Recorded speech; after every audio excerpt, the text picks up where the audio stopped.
latinoamericano. Muy bienvenidos a esta conferencia donde Fernando Camacho Padilla va a presentar su tesis de doctorado, Solidaridad y Diplomacia, las relaciones entre Chile y Suecia durante 3 experiencias revolucionarias. Esta conferencia es el resultado de una colaboración entre el Instituto Latinoamericano en la Universidad de Estocolmo y ABF y la Embajada de Chile y la Fundación Harald Edelstam.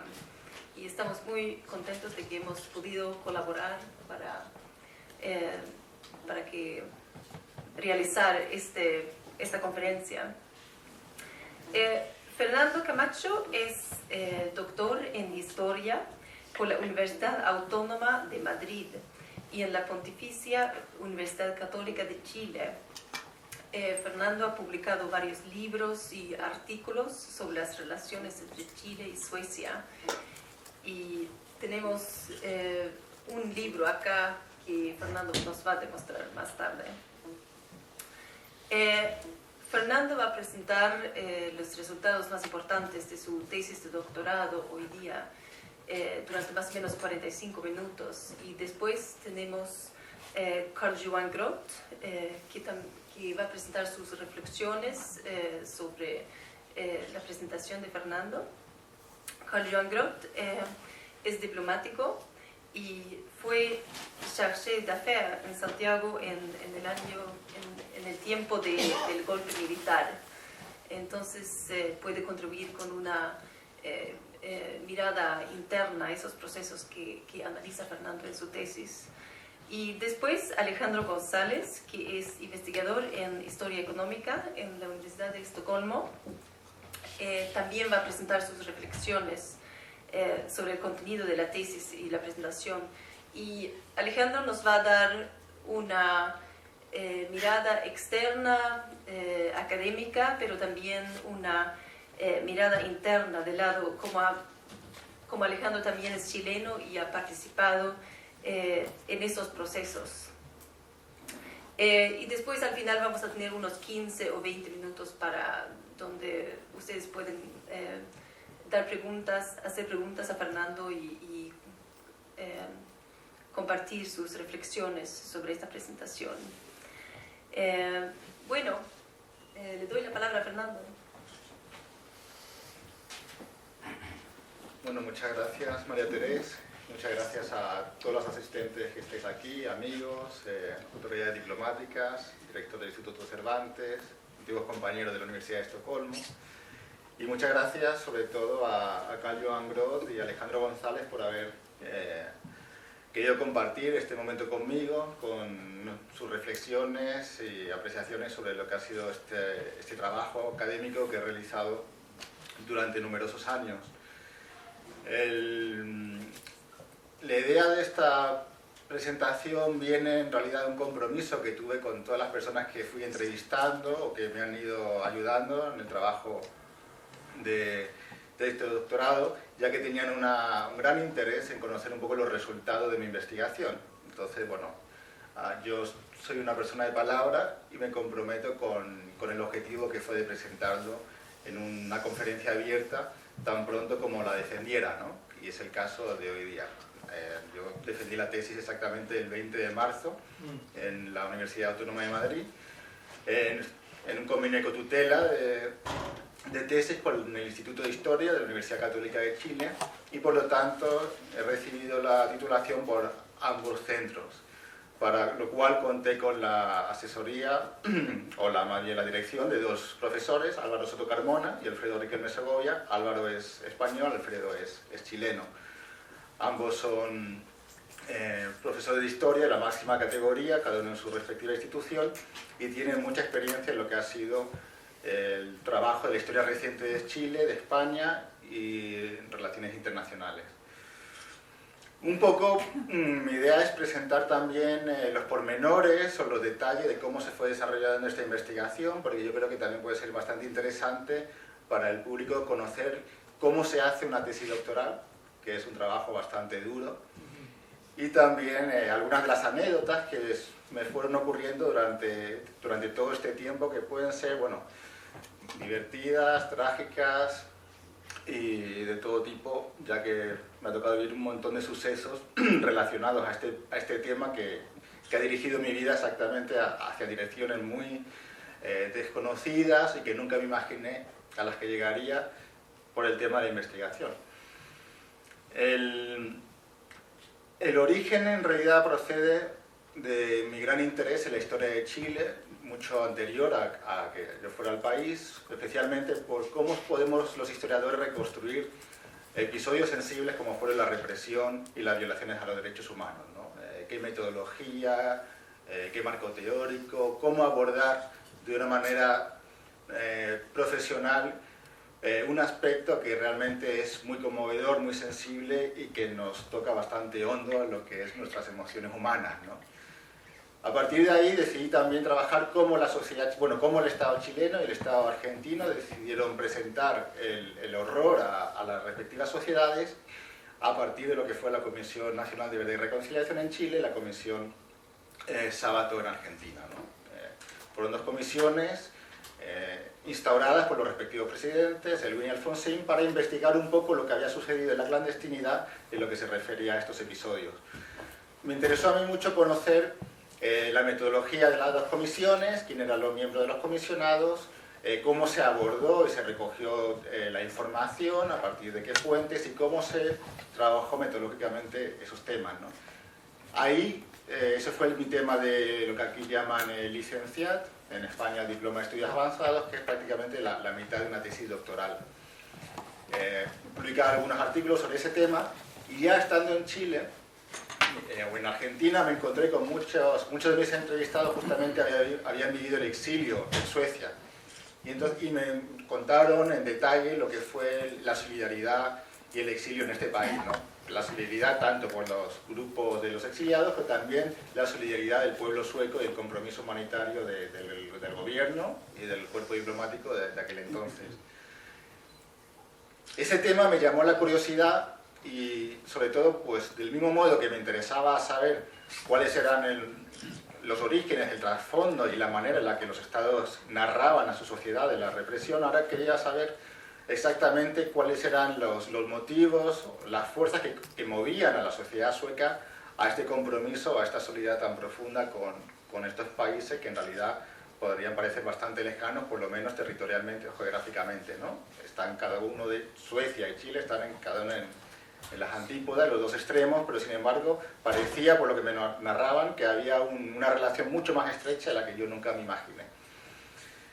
Entonces, bueno, en Chile decidí investigar lo que fueron los archivos del Ministerio de Relaciones Exteriores y encontré algunas anécdotas y episodios sumamente interesantes, también en las actas de la Junta Militar y en otros archivos, y decidí ya reenfocar mi tesis, dar por finalizado el tema de las comisiones de la verdad, que pensaba que ya no había abarcado lo suficiente. Podría haber continuado con el tema, pero tendría que haber incluido un tercer país en ese estudio comparativo que hice entre Chile y Argentina, a lo mejor podría haber sido Perú, pero opté por un tema nuevo, ¿no? Por eso que entre que defendí el DEA en el año 2004 y la tesis doctoral ha pasado tanto tiempo, ¿no? En realidad prácticamente 9 años, cuando lo normal es que sea un periodo de entre 3 y 5 años, ¿no? Como mucho. Luego también el tema logístico, no es fácil para mí primero irme a vivir de España a Chile y luego de Chile rehacer las maletas y venirme a Suecia, ¿no? Cuando la mayor parte de la documentación que consulté aquí estaba en sueco. Entonces no empecé a consultar los archivos hasta que pasaron unos años, los años suficientes de que adquirí el idioma, ya pues, por fin podía comprender el lenguaje, ¿no? Utilizado en estos informes. Además, el sueco que se utiliza en los informes diplomáticos es un lenguaje mucho más formal y difícil de comprender incluso para los propios suecos, ¿no? Me lo dijo el director del archivo diciendo, bueno, te va a llevar tu tiempo porque en realidad ni siquiera los estudiantes de historia aquí entienden bien el lenguaje que se utiliza en cuanto a la formalidad. La tesis, bueno, ahí la tenéis, es bastante extensa, responde al formato que se utiliza en los países hispanohablantes, es un texto extenso de alrededor de 600 páginas, muy diferente a lo que se utiliza en Suecia. Lleva el logotipo de ambas universidades, ya que están en la biblioteca de las dos universidades. Y en España o en Chile nunca se publica una tesis para la defensa ni previamente a la defensa, siempre se publica después, normalmente 1 año, 2 o 3 años después de haberse presentado, ¿no? Esta tradición, bueno, no sé realmente a qué responde, pero a mí me parece que es correcta porque así permite también al doctor, al nuevo doctor, a reenfocar o rehacer o corregir parte del texto después de la defensa, porque siempre la defensa, bueno, en España también son 5 miembros del tribunal, aquí solamente es un oponente, y como dicen en Chile, te pueden hacer pedazos, ¿no? No fue mi caso. Yo tuve una evaluación bastante buena, me dieron la máxima categoría según las notas españolas, que es el cum laude, que tiene que ser que todos los miembros del tribunal estén de acuerdo en darte la máxima nota. Si hay uno solo que no está de acuerdo, que te dice, bueno, está aprobado, pero no cum laude, entonces no te lo dan. Yo no conocía prácticamente a ninguno de los miembros del tribunal, excepto mi director de tesis, el de Chile, que formaba parte de la comisión, y por lo tanto no sabía exactamente cómo iban a responder a esta investigación. Cuando uno los conoce, o por lo menos ya mantiene cierta confianza, o uno espera que por esa relación previa puedan ser un poco más flexibles al darte la nota. Pero en mi caso no los conocía, también estaba el director del Instituto de Historia de la Universidad Católica, Fernando Purcell, y los comentarios que recibí fueron bastante dispares, ¿no? Muchas veces fueron contradictorios. Y la verdad es que eso fue interesante para entender en realidad lo subjetiva que puede ser la academia a la hora de valorar un trabajo de investigación, ¿no? Uno te puede decir un detalle, un aspecto que a lo mejor tú no has considerado y otra persona te dice lo contrario, ¿no? Por ejemplo, yo escribí originalmente 100 páginas que tuve que sacar en la versión final de la tesis, 100 páginas donde narraba pues cómo se construyó el estado del bienestar en Suecia, la solidaridad con España durante la guerra civil, la solidaridad con Vietnam, y mi director de tesis me dijo, bueno, esto sácalo, ya es demasiado extenso y enfócate en Chile, ¿no? Bueno, una mujer del tribunal me dijo que debería haber incluido el tema de la solidaridad con España también, puesto que la tesis se defendía en España y ayudaba a contextualizar, ¿no? Otro miembro del tribunal, por ejemplo, me comentó, tengo un detalle en el que presento un punto que yo creo que es interesante para entender lo que era la psicosis del cuerpo diplomático chileno aquí, ya en dictadura, y es que tenían pues, varios revólveres y una munición de no sé cuántos cientos de balas, y eso aparecía en los informes que yo encontré en Chile. Entonces me parecía relevante señalar que el cuerpo diplomático chileno en la época de la dictadura iba armado, ¿no? Y bueno, y como detallaba con tanta minuciosidad el modelo de revólver que tenían, el tipo de bala que tenían, pues un miembro del tribunal me dijo, bueno, en realidad no hace falta que lo pongan, ¿no? Pero mi director de Chile me dijo, no, eso es muy interesante justamente para que sepamos cuál era la psicosis que tenían y qué tipo de armamento tenían, ¿no? En ese momento, en los años 70. Entonces, no hubieron comentarios realmente de fondo, eran más que nada ese tipo de detalles. También algunos decían que el texto podría ser a lo mejor demasiado extenso o anecdótico, porque presento muchos episodios, sobre todo ya después del golpe, que vividos por Harald Edelstam o el propio Karl Johan Groth, en lo que se refiere al trabajo humanitario, ¿no? Otro miembro del tribunal me dijo que yo tomaba algunos ejemplos y él comentó que en realidad le había gustado haber leído más de esos casos, ¿no? Que los encontró sumamente interesantes y que les ayuda, y que da una gran ayuda para entender el problema en su contexto, ¿no? Exactamente cómo se fue el trabajo humanitario, el ingenio que tenía que tener el cuerpo diplomático, también los asilados para resolver cada uno de los casos, ¿no? Cómo engañaban a las autoridades militares o a los cuerpos de carabineros para poder salvar la vida a una persona, para poder llevar a un asilado a la embajada, para poder obtener un salvoconducto, ¿no? Cómo tuvieron que resolver, por ejemplo, los ataques que sufría la embajada sueca en Santiago, pues con lanzamiento de bombas o todo tipo de disparos, ¿no? En la noche. Y la verdad es que estas anécdotas, que en realidad no son únicas para el caso de la Embajada de Suecia, sino que también lo vivió la Embajada de Italia y otras embajadas, detalla muy bien cómo fue el trabajo del cuerpo diplomático extranjero en Santiago en estos meses posteriores al golpe militar, ¿no? Luego, durante estos años, mientras he ido haciendo la tesis, me ha sorprendido la cantidad de casualidades que me han tocado vivir, ¿no? Por ejemplo, uno de los protagonistas de la tesis doctoral, que yo trato mucho por el trabajo que realizó en el tema de la ayuda a la cooperación con la Unidad Popular, Lennart Klackenberg, que quizás algunos lo recuerdan, fue viceministro de Cooperación aquí en Chile. Bueno, él fue mi estudiante en la Universidad de Estocolmo, ¿no? Entonces yo, bueno, al verlo sentado ahí abajo en el pupitre, yo como profesor decía, bueno, yo le tengo que enseñar yo a este señor sobre España, ¿no? Cuando él, soy yo que escribe la historia sobre él como el protagonista histórico. Luego también muchas de las entrevistas que he realizado para mí han sido muy conmovedoras, ¿no? Por ejemplo, a Sonia Martinson, que no está hoy porque vive en París, fue una de las personas que más ayudó a Harald Eldestam y me atendió muy bien, vive aquí cerca, pero la mitad del tiempo, la mitad del año vive en París. A propio Carl Johan Groth, a Ulf Gjertonsson, también lo describo mucho en mi tesis, todo el trabajo que realizó después del golpe ayudando a Harald.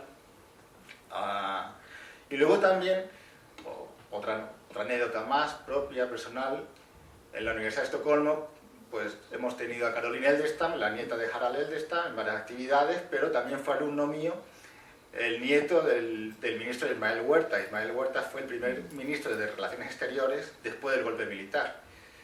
Y su hijo, que en realidad mitad chileno, mitad sueco, vive aquí. ¿Por qué? Porque el hijo de Huerta vivió aquí, ¿no? El hijo del almirante Huerta tiene una posición más progresista, evidentemente se enfrentó con su padre, y ya se quedó en Suecia y no regresó a Chile hasta que regresó la democracia, ¿no? Entonces, para mí es curioso que estando tan lejos de Chile, como es Estocolmo, pueda encontrar directamente a los personajes de esta historia, conmigo en la universidad, o sus descendientes más directos, ¿no? Como han sido ellos. Luego también, bueno, hay un episodio muy famoso por el cual ya Eldestam fue expulsado de Chile, que consistió cuando la asilada Mirta Fernández, tupamara uruguaya, que estaba internada en una clínica por un problema de salud, bueno, amigos míos de Chile casualmente eran amigos de ella y habían vivido con ella en África. De hecho, parte de mis mejores amigos. Yo trabajaba en una organización, una ONG que se llamaba ACNUR. El director de la organización donde yo trabajaba, iba todas las mañanas, era su compañero en ese minuto, ¿no? En el momento del golpe militar, Osvaldo Torres. Y luego también otra anécdota, con la mujer que yo compartía la oficina, en esa misma organización, justamente había sido detenida con la persona que en ese momento era la secretaria de Groth en la embajada en Chile, que se llama Marcela Bravo, ¿no? Entonces, bueno, demasiadas coincidencias de la gente de mi alrededor que tienen todos un vínculo directo con las personas de las que yo estoy escribiendo.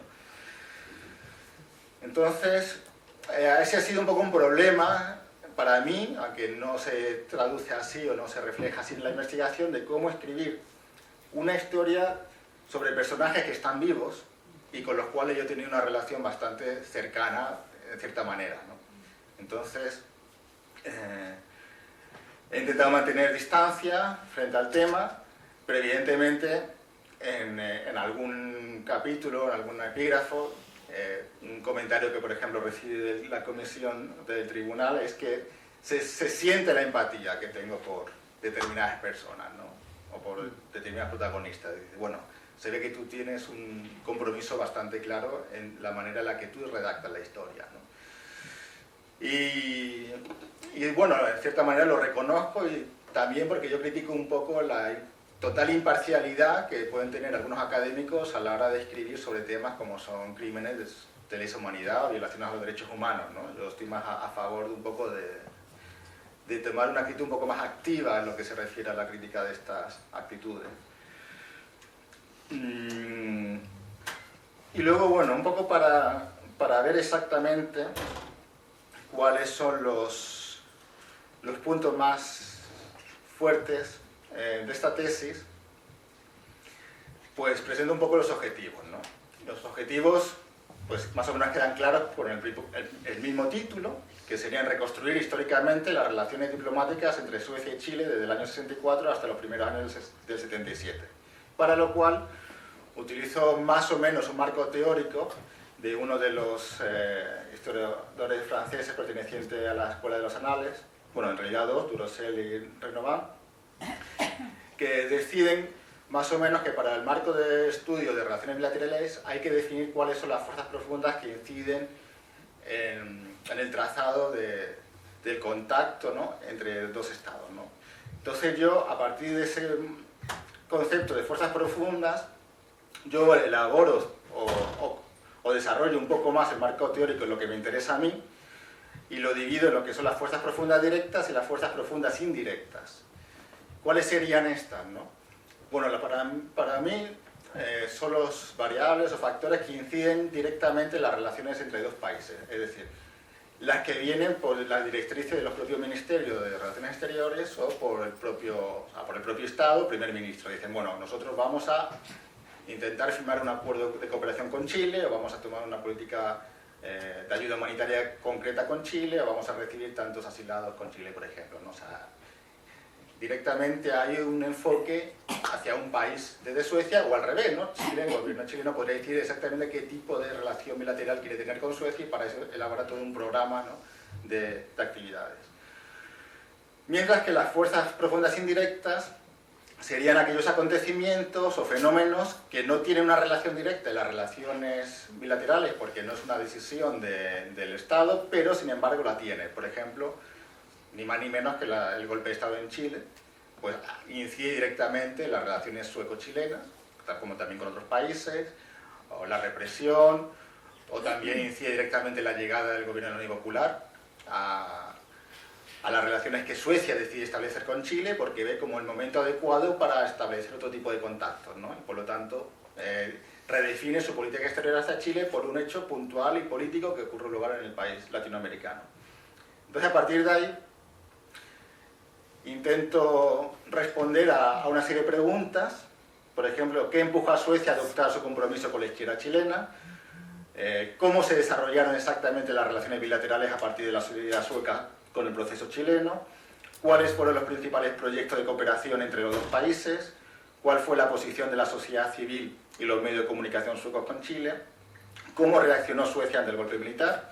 ¿En qué manera influyeron las relaciones partidarias y personales en las relaciones bilaterales? ¿Y cómo afectaron las violaciones a los derechos humanos en las relaciones sueco-chilenas? ¿Y cuáles fueron sus consecuencias, ¿no? Bueno, a partir de las mismas preguntas se observa claramente, pienso yo, que el enfoque es sueco. No doy un enfoque chileno a esta investigación. Y de hecho, en la segunda parte del trabajo, principalmente presento todo lo que fue el modelo de política exterior sueco de los años, bueno, desde la Segunda Guerra Mundial hasta los años 70. Porque después de revisar toda la documentación y hacer las entrevistas, me daba cuenta que era principalmente Suecia la que decidía el tipo de política exterior que quería tener con Chile y que tenía mayor incidencia en las relaciones entre los dos países. Chile en realidad estuvo bastante más a merced de lo que Suecia quería que otra cosa, ¿no? O sea, también tenía sus propuestas, también tenía sus estrategias, pero tuvo mucho menos repercusión en las relaciones bilaterales que aquellas que tenían promovidas desde el lado sueco. También, bueno, como la tesis está en español y está escrito para un público hispanohablante que desconoce, ¿no? Solamente conoce a muy grandes rasgos lo que fue la política exterior suecia y la socialdemocracia de esos años, también decido enfocarlo de esa manera para que sea más fácil la comprensión y la asimilación por los lectores. También se debe a que la política exterior sueca fue mucho más estable que la política exterior chilena durante esos años, ¿no? Yo llamo al título de mi tesis las relaciones durante 3 experiencias revolucionarias. ¿Cuáles son esas? Bueno, en realidad no son experiencias propiamente revolucionarias. Serían más bien, las 2 primeras serían más bien reformistas, me refiero a la democracia, a la revolución en libertad de Eduardo Frei, a la revolución con empanada de vino tinto de la Unión Popular y la contrarrevolución de las Fuerzas Armadas, ¿no? De hecho, si alguna de las 3 fue realmente rupturista con el modelo de gobierno, el modelo democrático, fue justamente el golpe militar, porque las otras 2 eran reformistas, pero todavía dentro del marco constitucional, o en cierta manera, ¿no? mientras que el golpe militar evidentemente fue un fin a la tradición democrática de Chile de los años del gobierno de Iván y del Campo hasta el fin de Allende. Mientras que en Suecia la estabilidad de un gobierno tan largo como fue la socialdemocracia pues dio mucha más uniformidad a la política exterior hacia el tercer mundo en este caso, ¿no? O los países en vía de desarrollo. Luego también utilizo un concepto de un historiador chileno que me parece que es muy acertado para entender el papel de los actores en las relaciones exteriores, que son lo que él define, actores estatales y actores no estatales. Un poco lo que ya he dicho antes, ¿no? ¿Cuál es el rol del cuerpo diplomático y cuál es el rol de la sociedad civil, por ejemplo, en los comités de solidaridad, los exiliados, a la hora de influir en las relaciones entre los dos países? El historiador se llama Joaquín Fernando y es profesor también de la Universidad Católica. Este tema he visto que a raíz de las entrevistas o las observaciones de la gente que ha leído lo que he ido publicando también se contradice, ¿no? Y bueno, un ejemplo claro es Alejandro y Carl, ¿no? Carl leyó varios de mis artículos anteriores a la tesis y él me dijo: das demasiado enfoque a la sociedad civil, a los comités de solidaridad, cuando en realidad nosotros desde el Ministerio de Asuntos Exteriores prestamos poca atención a eso y definíamos la política que queríamos con Chile en base a nuestro propio criterio, lo que nos decía el gobierno, ¿no? Alejandro me dijo un poco estudiar lo contrario, que pongo demasiado énfasis en el papel del cuerpo diplomático y que incluyó poco lo que fueron los actores no estatales en mi tesis doctoral, ¿no? Entonces, bueno, esto podría ser otra vez lo que me refería antes de los comentarios que recibía por ambos lados y que a veces pueden ser un poco contraproducentes o contrarios según quién es el lector, ¿no? Porque claro, en este caso los lectores pues también son protagonistas de la historia, entonces tienen sus propias impresiones o emociones sobre el tema, ¿no? Si fuera una persona totalmente ajena o distante a esto, posiblemente no tendría nada o sería interesante saber también cuál fuera su comentario. En lo que se refiere a las fuerzas profundas, directas, en el periodo democrático y autoritario, pues también lo dividí en cuáles son las fuerzas profundas que inciden desde el lado chileno y desde el lado sueco, ¿no? En el lado sueco, bueno, a grosso modo, pues sería el interés social por el proceso político chileno, el interés de la socialdemocracia por el mapa político chileno, la preparación y la programación de una política de cooperación con Chile, y luego también intereses económicos suecos en el país andino, ¿no? De hecho, se ve como parte de los proyectos de cooperación justamente es para fomentar la presencia económica sueca en el país, y muchos de los proyectos de cooperación que se van a firmar serían ejecutados por estas empresas suecas, que bueno, todo lo desarrollo con mucho detenimiento de la investigación, pero no tengo tiempo para hacerlo aquí ahora mismo, ¿no? Durante el periodo autoritario, pues esta serie de variables que pueden ser bastante positivas se convierten exactamente en todo lo contrario, ¿no? Una denuncia estatal, política y de la sociedad civil contra las prácticas represivas en Chile, un papel activo del gobierno sueco condenando al régimen militar. De hecho, Suecia fue el país occidental que más duramente criticó al golpe, según el propio Pinochet. Estarían los países de la órbita soviética, ¿no? Rusia, los países del este de Europa, Cuba, pero al margen de ellos, el país que tomó una actitud más clara, más agresiva también en el lenguaje aplicado fue sin duda Suecia en ese minuto, ¿no? Por lo tanto, también la ruptura de la democracia significó el fin de la ayuda al desarrollo y el inicio de una ayuda humanitaria, ¿no? Especialmente enfocada a las víctimas de la represión, entrega de recursos económicos importantes a la oposición al régimen militar. Yo aquí en la tesis solamente llego hasta el año 77 y ahora diré por qué. Mi idea original era haber llegado hasta el año 90, pero tendría que haber escrito otro tomo, por lo menos como ese, para haber podido alcanzar hasta el objetivo que tenía al inicio. También pensé incluir el tema del exilio chileno y la sociedad civil sueca. Lo tuve que descartar ya en el último año porque me daba cuenta que era imposible también desarrollar de manera académica y detallada lo que fue el papel del exilio, el papel del Chile Comité, el papel del Fondo de Ayuda a los Refugiados, etc. Entonces, lo comento y lo presento, pero siempre en la manera en que inciden las relaciones bilaterales entre los dos países, ¿no? O sea, hablo de cuáles fueron los episodios del Chile Comité o de las otras organizaciones suecas que incidieron más en la política bilateral, ¿no? O sea, en las relaciones bilaterales, perdón. Pero no hago una historia, o recreo una historia o analizo en profundidad lo que fue el papel de estas organizaciones, ¿no? Un poquito más del Chile Comité antes del golpe, pero muy poco después del golpe.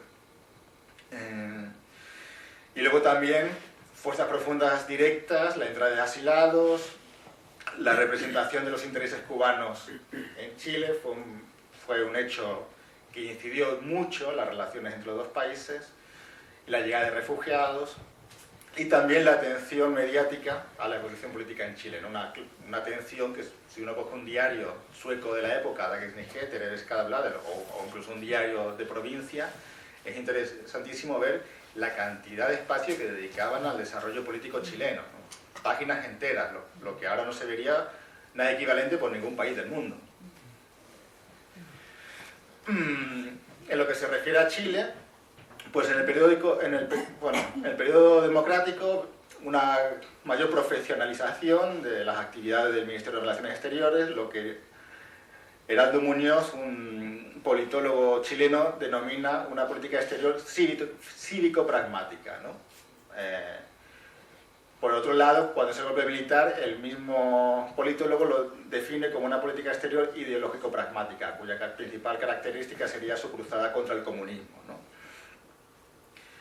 Y luego, bueno, por parte de Chile, interés en recibir ayuda al desarrollo procedente de Suecia, el interés del Partido Radical en fortalecer las relaciones con el Partido Socialdemócrata, el interés en recibir capital sueco y el interés en fomentar el intercambio comercial, ¿no?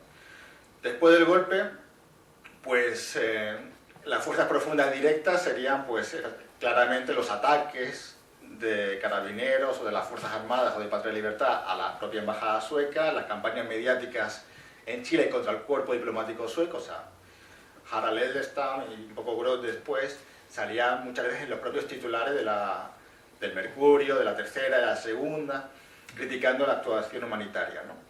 Luego también una fuerza profunda directa, el hecho de que ciudadanos extranjeros fueron torturados, detenidos y torturados, ¿no?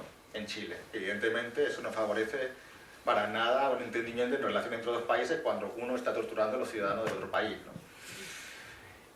Y luego también incidió mucho la puesta de impedimentos para obstruir el trabajo del cuerpo diplomático en Chile, o sea, aislaban los recintos donde estaban los asilados y no permitían a veces la entrada de alimentos, de agua, de otro tipo de bienes para atender a la población que estaba ahí, o las dificultades a la hora de entregar los salvoconductos para que los asilados pudieran salir del país.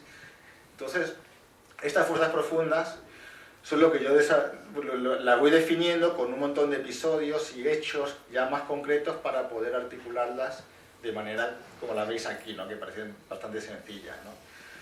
Las fuerzas profundas indirectas es un poco lo que he comentado ya, los hechos que ocurren en cada uno de los países que inciden directamente en las relaciones entre ambos,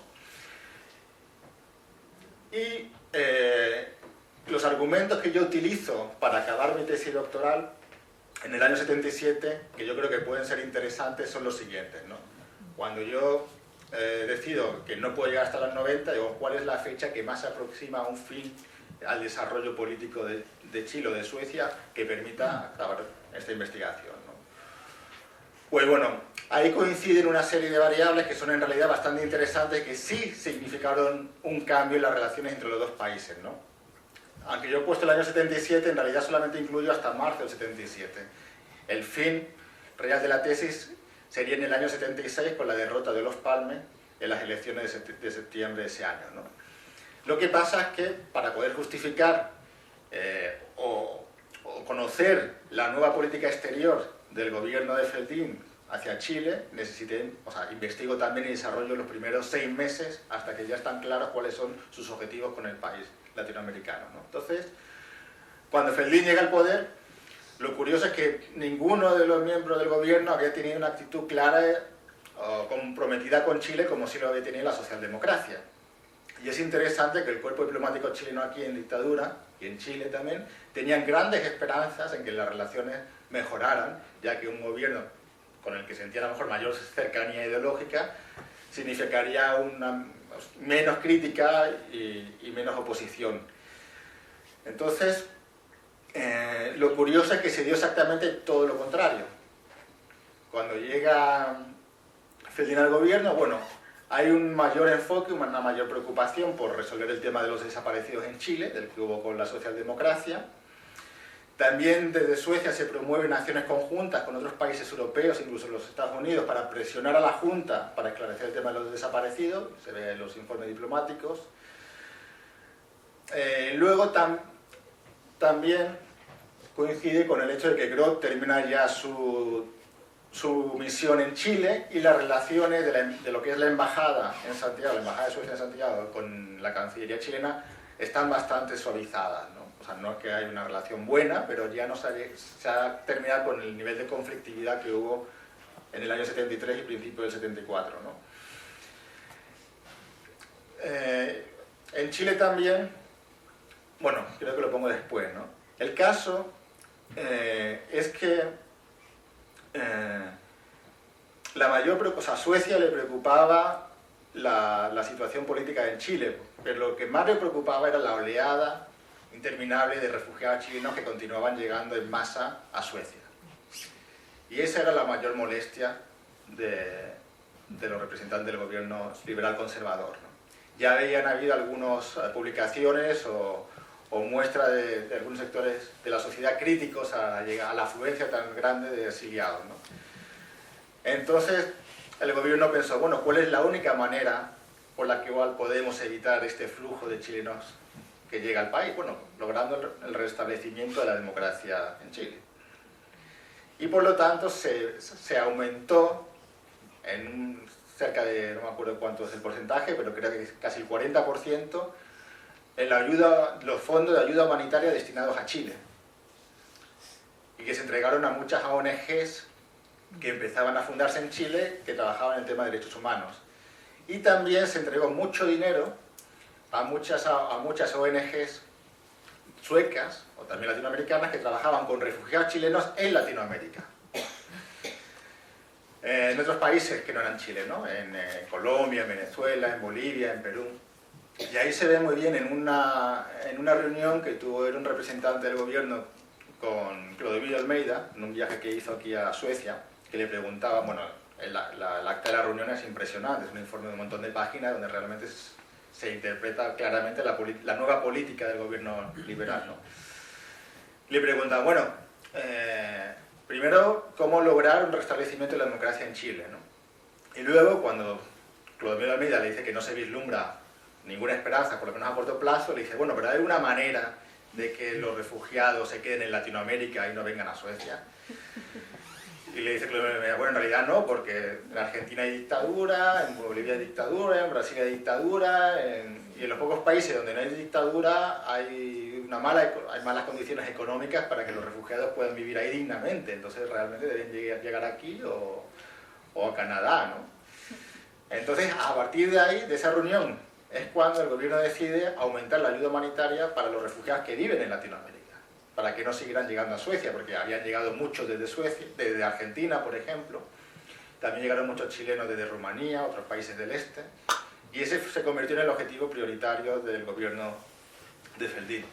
Claro, el cuerpo diplomático chileno no sabía lo que venía detrás de estas políticas, ¿no? Ellos pensaban que solamente respondían a este ataque tan directo a la Junta Militar para satisfacer a los grupos de izquierda de Suecia.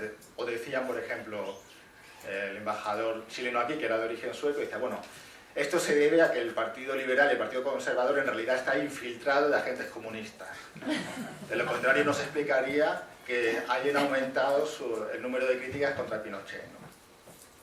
Y no entendía que en realidad había otros intereses de fondo mucho más importantes para el gobierno de turno, ¿no? Luego también se ve cómo Calvín empieza a tomar protagonismo en las relaciones con Chile y concretamente, ya que hay que promover la democracia en Chile, ¿a qué partido se va a apoyar, ¿no? O sea, en el momento del golpe militar y los primeros años, pues un poco se apoya a todo el mundo, ¿no? A todo el mundo que fuera oposición al régimen, se apoya a los radicales, se auxilia a los socialistas, a mucha gente del MIR porque no tenían dónde llegar, ningún país los quería recibir, pues Suecia se comprometió en recibirlos. Clandestinamente la socialdemocracia apoyó al MIR, ¿no? Pero ahora se decide que la cooperación se va a hacer con el sector más moderado de la oposición al régimen militar, que es el Partido Demócrata Cristiano. En este año coincide que ya por fin la totalidad de los grandes líderes demócratas cristianos expresan su rechazo al régimen militar y por lo tanto Carl Bildt ve a este partido como el ideal para establecer una cooperación en la búsqueda del restablecimiento de la democracia en Chile, ¿no? Porque son con los que tienen mayor afinidad ideológica también. Luego, una fuerza profunda también que tiene lugar en este año, 76-77, es lo que fue la Sociedad Suecia-Chile, ¿no? La fundación de la Sociedad Suecia-Chile, que fue un comité de solidaridad de nazis o fascistas suecos que apoyaban al régimen militar, ¿no? Estos informes son muy interesantes porque los encontré en Chile, por supuesto.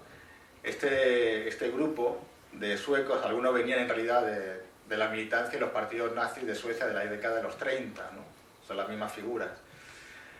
Pues tenían toda una red nacional, no solamente en Estocolmo, sino en Malmö, en Jönköping, en Gotemburgo, y hacían labores, por ejemplo, de espiar a los exiliados, de escribir en sus boletines nacionalsocialistas la grandeza del régimen militar. Por ejemplo, entrevistaban mucho a los diplomáticos chilenos y luego transcribían las entrevistas en una revista que se llamaba Nordisk Camp, Lucha Nórdica, ¿no? Y, bueno, era el órgano del partido nazi de la época, ¿no? Entonces, un periodista chileno que se llamaba Luciano Vázquez, que era agregado cultural y de prensa aquí, pues colaboraba estrechamente con estos grupos nazis de Suecia. Lo interesante es que tenían reuniones donde acudían cientos de personas y en los documentos que hay en Chile pues aparecen todos los nombres y apellidos y profesión de todo este equipo, ¿no? de personas que simpatizaban por Pinochet, y algunos de ellos incluso viajaron a Chile y fueron condecorados personalmente por Pinochet, ¿no? Con la medalla al mérito de Bernardo Higgins por su labor de apoyo al régimen en Suecia, ¿no?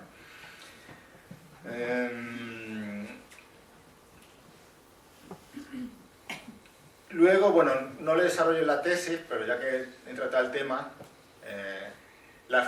esta sociedad existió hasta el año 82 más o menos, que llegó un nuevo embajador de Chile a Suecia, ya un embajador de carrera, porque Thorvald, el anterior no era de carrera, era médico, era amigo personal del almirante Merino, y el nuevo embajador realmente era mucho más profesional a la hora de definir relaciones y decidió romper todo vínculo con esta sociedad para realmente acercar un poco, de la manera posible, a ambos países.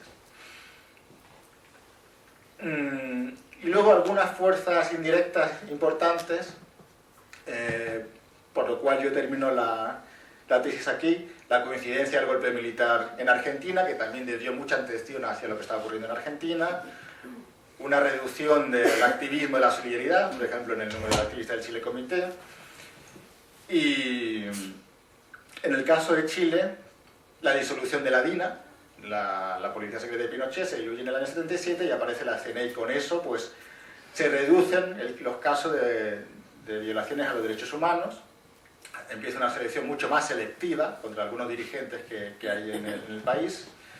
También la coyuntura internacional favorece un cambio en las relaciones entre ambos países, la llegada de Jimmy Carter a la Casa Blanca y una mayor oposición de los Estados Unidos al régimen militar.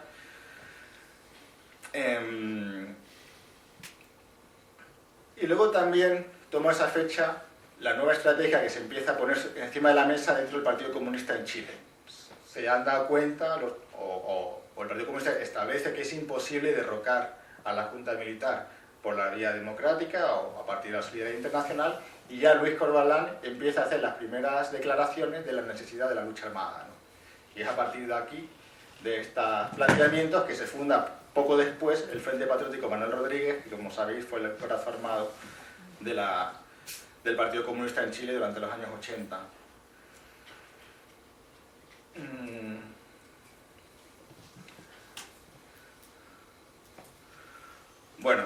Ya con esto simplemente termino. Como veis, la tesis, además de los fundamentos, donde establezco el marco teórico y la metodología, la segunda parte es sobre Suecia y el tercer mundo. La tercera parte, las relaciones desde que se abren las embajadas hasta el golpe de Estado. Y luego la parte cuarta, que en realidad es la más extensa. Ahí veis el tomo, la mitad de la investigación, bueno, la investigación la hice proporcional a cada año, ¿no? Pero por la gravedad de los acontecimientos que ocurren a partir de septiembre del 73 y por la dimensión del tema de los derechos humanos, cuando uno visita los archivos suecos, uno pide la documentación del año 70, del año 69, del año 72, y los legajos son relativamente pequeños, ¿no? Pero cuando llega el golpe, los legajos, ¿no?, donde estaban guardados los documentos, o sea, no son legajos de años, son legajos para un mes, a lo mejor una montaña así de documentación, ¿no? Porque son muchos los acontecimientos que ocurren en un periodo muy pequeño de tiempo y por lo tanto, evidentemente a la hora de escribir esa historia ocupa mucho más espacio físico, ¿no?, como lo veis en el tomo, que en los años anteriores.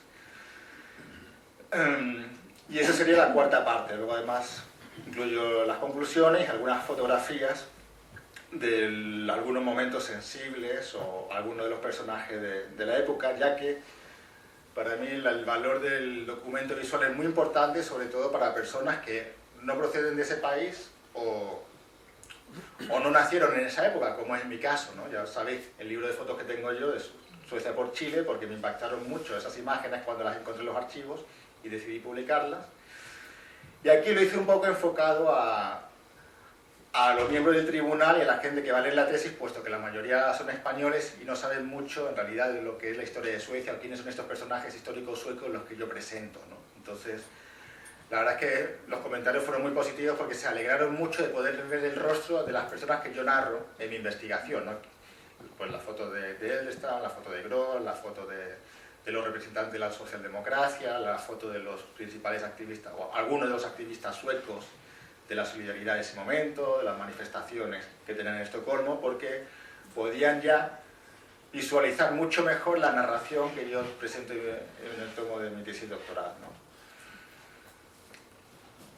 ¿no? Bueno, no quiero... Puedo hablar muchas más cosas, tengo muchas anécdotas escritas ahí, muchas reflexiones también mucho más profundas de las que he dado ahora.